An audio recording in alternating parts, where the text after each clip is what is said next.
اعوذ باللہ من الشیطان الرجیم بسم اللہ الرحمن الرحیم۔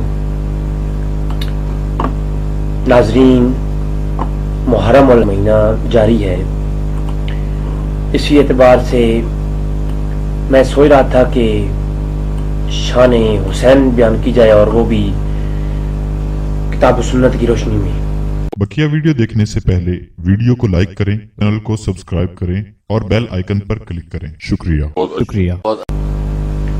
اور واقعہ کربلا کو تحقیقی نظر سے دیکھا جائے،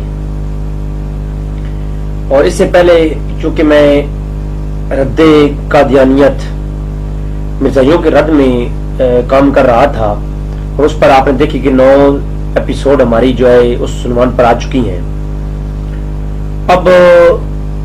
ابھی بھی اس پہ کافی کام رہتا ہے۔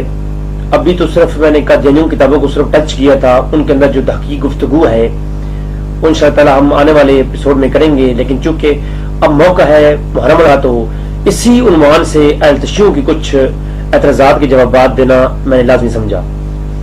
بہت ساری ویڈیوز دیکھی، بہت ساری میں نے کتابیں ایسی دیکھی جن میں شیعہ حضرات نے بہت سارے صحابہ کرام پر تہمتیں باندھتے ہوئے اعتراضات اٹھائے، اور ان میں بے شمار ایسے واقعات ہیں جو من گھڑت اور موضوع ہیں، اور بعض ایسے ہیں کہ جن کو انہوں نے بس ایک الزام ترش کے لیے اپنی، جیسے ذاکر حضرات کی وہ ایک روٹین ہوتی ہے، عوام کو افراتفری میں ڈال کر اور ایک ہنگامہ برپا کر کے اور رونے کا ایک ماحول بنا کر اور ایک نوحانی کا ماحول بنا کر وغیرہ وہ پڑھتے ہیں، اور عمر فاروق رضی اللہ تعالیٰ عنہ پر جو ہے وہ الزام تراشی کرتے ہیں، ابو صدیق پر الزام تراشی کرتے ہیں۔ تو ان میں سے میں نے صرف آج سوچا کہ صرف ایک روایت کو لیا جائے اور اس پر تھوڑی سی آغازاً گفتگو کی جائے۔ انشاءاللہ تعالیٰ تفصیلی اور جرح اور تعدیل کے حوالے سے انشاءاللہ ہم آگے گفتگو کریں گے، اور اس روایت کے الفاظات پر ہم طویلات اور انشاءاللہ تعالیٰ مزید اس پہ گفتگو کریں گے، طویل گفتگو کریں گے۔ وہ ہے حدیث کرتاس۔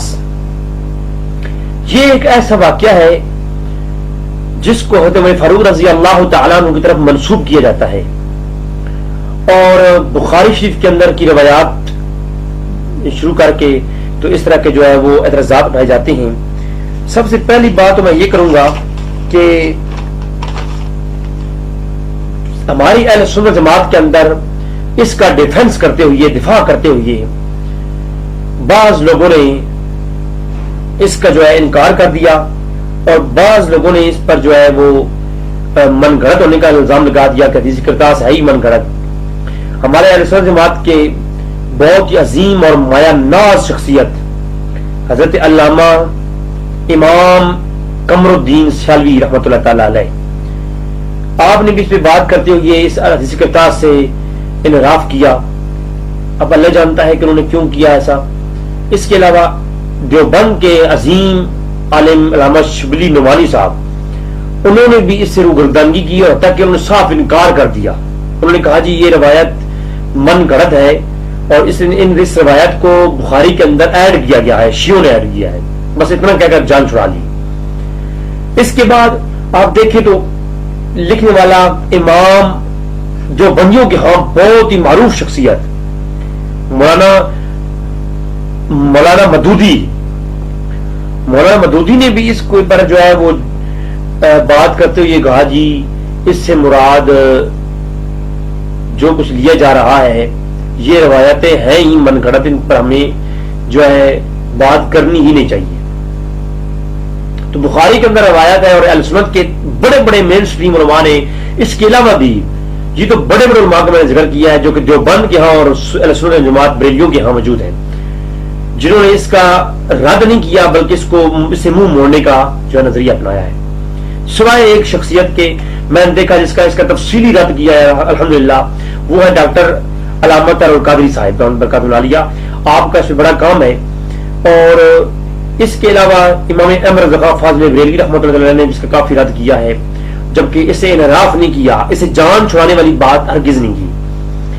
المختصر میں اس روایت پر آتا ہوں، اور وہ یہ ہے کہ حدیث کرتاس بخاری شریف کے اندر 7 مقامات پر آئی ہے.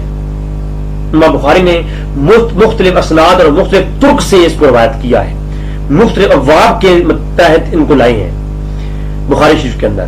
تو آج ہم کوشش کریں گے بخاری شریف کے اندر, اور اس کو جمع کیا امام بری الدین تبریزی نے مشکوٰۃ شریف کے اندر دونوں روایات کو جمع کر دیا, تو اس پر بھی ہم بات کریں گے. لیکن میرا آج صرف اتنا سا مائنڈ یہ بنایا ہوا ہے میں نے کہ آج صرف میں نے آپ کو دکھانی ہے روایات, اس پر تفصیلی گفتگو انشاءاللہ نشست دوم میں ہم لے کے آئیں گے. اور میں چاہتا ہوں کہ اس سے جلد از جلد ہم اس کا جو ہے اس کو ختم کریں, اور آگے چل کے ہم انشاءاللہ شان حسین پر اور جو ہے واقعہ کربلا پر بات کرنی ہے, اور اس کی حقیقت کیا ہے وہ بھی انشاءاللہ ہم پیش کریں گے. تو میں یہ جو آغاز کرنا چاہوں گا, میرا مقصد ہے کہ رب تعالیٰ ہمیں حق جاننے کی توفیق عطا فرمائے. تو آغاز کرنے سے پہلے ایک دفعہ درود شریف پڑھ لیجئے. اللهم صل على محمد وعلى آل محمد كما صليت على إبراهيم وعلى آل إبراهيم إنك حميد مجيد. اللهم بارك على محمد وعلى آل محمد كما باركت على إبراهيم وعلى آل إبراهيم إنك حميد مجيد. سب سے پہلے میں بخاری شریف کا پہلا مقام پیش کرنے لگا ہوں جہاں پر یہ روایت آئی ہے. صحیح بخاری, امام محمد بن اسماعیل بخاری 256 ہجری سے وفات ہے آپ کا. آپ نے کتاب العلم بخاری شریف کے اندر جلد نمبر 1 صفحہ 154 154 جو میرے پاس موجود ہے, اور اس کی حدیث نمبر ہے 114. حدثنا يحيى بن سليمان قال حدثني ابن وهب قال اخبرني يونس ابن ابن شهاب عن عبيد الله بن عبد الله عن ابن عباس قال لما بالنبي صلی اللہ علیہ وسلم وجعه. یہ لفظ وجعه پر آپ نے غور رکھنا ہے, اس پر آگے چل کے ہم بات کریں گے. وجعه ابن عباس کہہ رہے ہیں کیا ہوا وجعه. آگے فرمائے قال ابتونی بکتاب اکتب لکم کتابا لا تضلوا بعده. قال عمر ان النبي صلی اللہ علیہ وسلم غلبه وجعه فعند کتاب اللہ حسبنا لا ينبغي.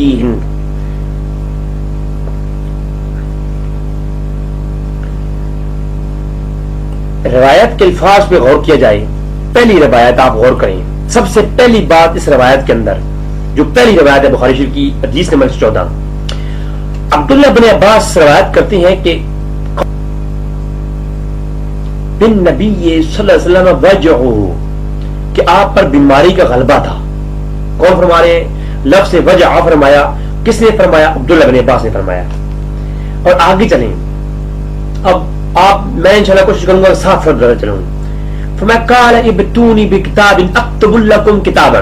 حضور نے فرمایا, حضور نے فرمایا کہ میرے پاس ایک کتاب قلم اور دوات لے آؤ, میں تاکہ کیا کروں؟ اکتب لکم کتابا, میں تمہیں کچھ لکھ دوں. لا تضلوا, تاکہ تم گمراہ نہ ہو, بعد میں. اور ایک روایت میں ابد کا لفظ آخر تک, ابد تک. لیکن لفظ کیا ہوا؟ تاکہ تم گمراہ نہ ہو سکو, میں تمہیں ایک تحریر لکھ دوں, میرے پاس قلم اور دوات لے آؤ. حضور نے فرمایا. اور اس سے پہلے عبداللہ بن عباس نے کہا کہ وجعہ, حضور پر بیماری کا غلبہ تھا, حضور کی بیماری بڑھ چکی تھی. اچھا اب آگے چلیں, جب یہ لفظ یہ بات ہو چکی, قال عمر, حضرت عمر نے کہا, اب کیونکہ عمر پر الزام تراشی کی جاتی ہے, حضرت عمر نے کہا ان النبی صلی اللہ علیہ وسلم غلبہ وجعہ. وہی لفظ جو عبداللہ بن عباس نے کہے ہیں, آگے کون کہہ رہا ہے؟ حضرت عمر فاروق کہہ رہے ہیں. فاروق اعظم بھی وہی لفظ استعمال کر رہے ہیں جو عبداللہ بن عباس پہلے کر چکی ہیں. اچھا تو حضرت عمر نے کہا کہ جی حضور پر بیماری کا غلبہ ہے, تم جو ہے قال عمر, حضور پر غلبہ, قال عمر ان النبی صلی اللہ علیہ وسلم غلب وجهه فعنده الکتاب اللہ. ہمارے پاس اللہ کی کتاب موجود ہے, ہمارے پاس کتاب موجود ہے, ہمارے نزدیک اللہ کی کتاب موجود ہے, حسبنا, ہمارے لیے یہ کافی ہے. حضرت عمر نے کیا کہا؟ صرف فقط اتنا کہا, میں یقین جانیے جو کچھ عمر فاروق رضی اللہ تعالیٰ پر الزام تراشی کی جاتی ہے, میں دعوے سے کہتا ہوں کسی روایت کے اندر ان الفاظ ساتھ بات موجود ہی نہیں ہے جو شیعہ حضرات اپنے ذاکر حضرات اپنے اسٹیجوں پر بولتے ہیں. یہاں تو صرف اتنی سی بات ہو رہی ہے کہ غالبہ وجہ ہو کہ بیماری کا غلبہ ہے. بس عمر فاروق نے اتنے الفاظ کہے اور کہا کہ ہمارے پاس الگ کتاب موجود ہے, ہمیں یہ کافی ہے. تو حضور پر بیماری کا غلبہ ہے, لہذا یہ لفظ بس. اور فاختلفوا, اختلاف ہو گیا. اب اختلاف کس نے کیا یہ اس روایت کے اندر نہیں ہے.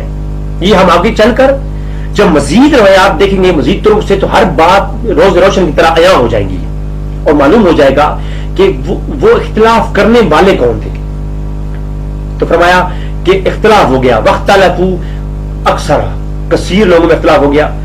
اچھا, قال قوموا, اور حضور نے فرمایا, حضور نے کیا فرمایا؟ فرمایا ادھر سے اٹھ جاؤ, میرے پاس سے اٹھ جاؤ, ٹھیک ہے. اور انی ولا ينبغي ان تتنازعوا فخرج ابن عباس یقول, فرمایا کہ حضور نے جب اچھا فرمایا کہ میرے پاس سے اٹھ جاؤ, اور وہ لوگ اور حضور کے پاس جھگڑنا مناسب نہیں تھا. تو ابن عباس کہتے ہوئے نکلے کہ ہائے مصیبت, ہائے مصیبت. اور وہ مصیبت کون سی مصیبت؟ جو حضور کے تحریر لکھنے کے درمیان میں حائل ہو گئی تھی. یہ روایت ہے پہلی بخاری کے اندر جس کو میں نے آپ کے سامنے پیش کیا ہے. اب بخاری شریف کے اندر دوسری روایت, دوسرا مقام, کتاب الجہاد و سیر. کتاب الجہاد کے اندر موجود کتاب الجہاد و سیر, باب بخاری شریف جلد نمبر 2, بخاری شریف صفحہ 153, 153. اور کتاب الجہاد و سیر یہ کتاب ہے اور اس کی حدیث نمبر ہے 300, حدیث نمبر 300. اور قاصدوں کو انعام دینا, یہ باب قائم کیا ہے کہ جو قاصد ہیں ان کو انعام دینا چاہیے. جو پیغام لے کر آتے ہیں ان کے لیے انعام, امام بخاری نے یہ اوپر باب قائم کیا. نیچے جو ہے وہ وہی روایت لاتے ہیں کہ جس میں یہ لفظ موجود ہے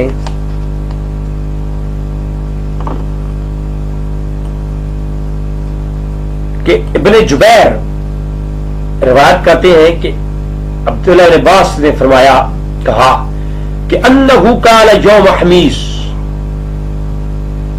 تو عبداللہ بن عباس کہتے ہیں کہ جمعرات کا دن, وہ انہو قال یوم الخمیس وما یوم الخمیس.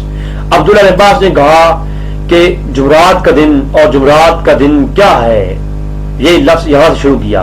اور فرمایا رسول اللہ صلی اللہ علیہ وسلم وجعه یوم الخمیس فقال ائتونی بالکتاب اکتب لکم کتابا لن تضلوا بعده ابدا فتنازعوا ولا ينبغي عند النبي تنازع فقالوا حجر رسول الله صلی اللہ علیہ وسلم قال ادعوني فالذي انا فيه خير.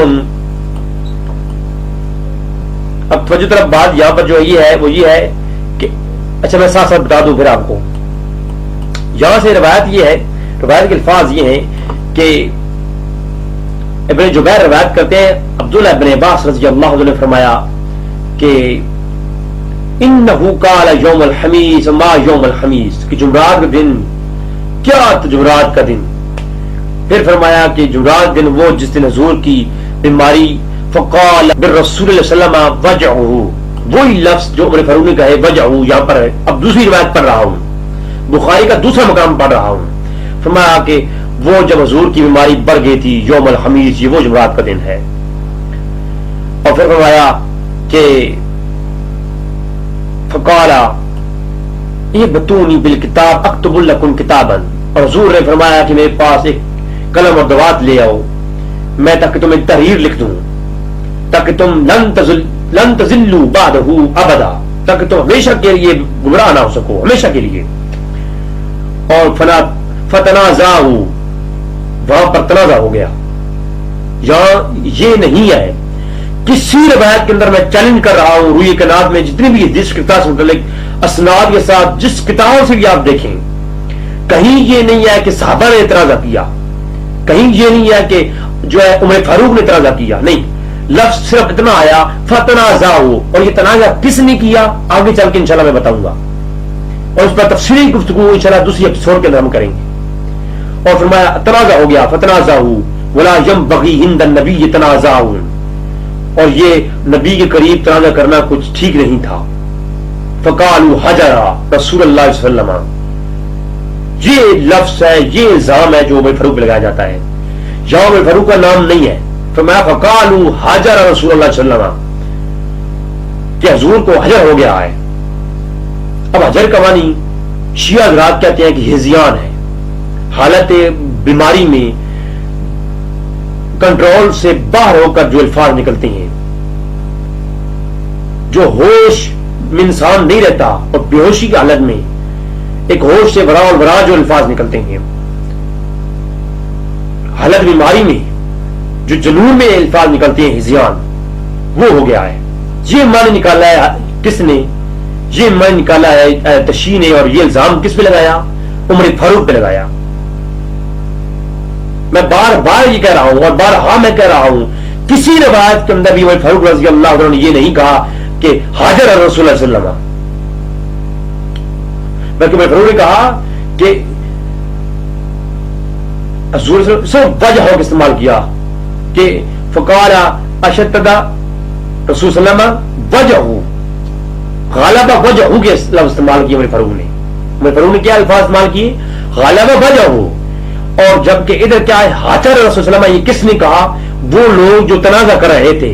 پیچھے طرف پڑھو، فرمایا فتنازعوا ولا ينبغي عند النبي تنازع فقالوا حجر رسول صلی اللہ علیہ وسلم، کس نے کہا؟ جو لوگ تنازع کر رہے تھے۔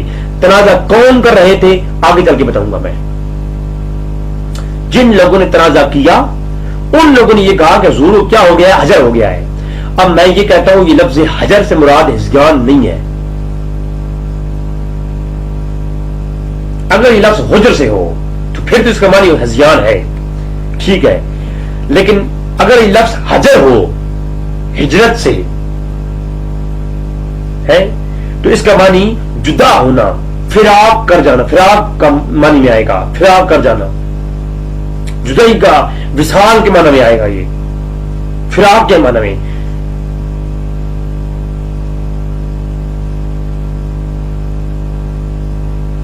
کیونکہ حجر یا حجرو اس کا معنی وصال کے لیے، فراق کے لیے، جدا ہونے کے لیے آئے گا کہ کیا حضور جدا ہو رہی ہیں؟ انہوں نے کہا فقالا حجر رسول صلی اللہ علیہ وسلم، کیا حضور ہم سے جدا ہو رہی ہیں؟ بس اتنا، یہ لفظ استعمال ہوئی ہے۔ بس حضور نے پھر وہی الفاظ آگے آتے ہیں، قال ادعونی فالذی انہ فی خیر مما تدعونی الیہ، کہ حضور نے فرمایا کہ پھر کچھ لوگ جب تنازع ختم ہو گیا کچھ لوگ حضور کی برگاہ میں آئے، کیا یا رسول اللہ اب ہم لے آئیں کلمہ و توات؟ حضور نے فرمایا نہیں، اب حضور نے فرما دیا مما تدعونی الیہ، جس طرح تم بلا رہے ہو اس سے بہتر میرے لیے کیا ہے؟ خیر کس میں ہے؟ میں ادعونی فالذی انہ فی خیر، جس حال میں میں ہوں یہ ٹھیک ہے، یہ اب بہتر ہے اس حال کے لیے جس طرف تم بلا رہے ہو۔ تو یہ بخاری کا دوسرا مقام، بلکہ اس کے آخری الفاظ سنیں۔ پھر حضور سے جب یہ بات حضور نے کہا کہ یہ میرے حالات جس حال میں میں ہوں یہ حال میرے لیے بہتر ہے جس طرف تم بلاتے ہو اس سے، پھر حضور نے فرمایا کہ سنو وہ وصیتیں، پھر حضور نے 3 وصیتیں فرمائی، ٹھیک ہے۔ اب وصیت سنیں، ٹھیک ہے۔ حضور نے وہ وصیتیں جو حضور نے لکھوانی تھیں وہ حضور نے زبان سے بیان فرما دی، 3 وصیتیں فرمائی حضور نے۔ حضور نے فرمایا کہ وَوَصِّي عِندَ مَوْتِهِ بِثَلَاثٍ أَخْرِجُوا مُشْرِكِينَ مِنْ جَزِيرَةِ الْعَرَبِ،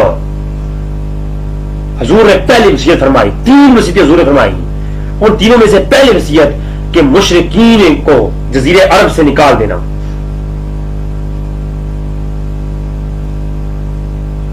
پھر دوسری بات فرمایا وَفَدَّهُ بِنَحْوِ مَا كُنْتُ أَجِيرُ مَنْ نَسِيتَ ثَلَاثًا، فرمایا کہ دوسری روایت بیان پیش کی کہ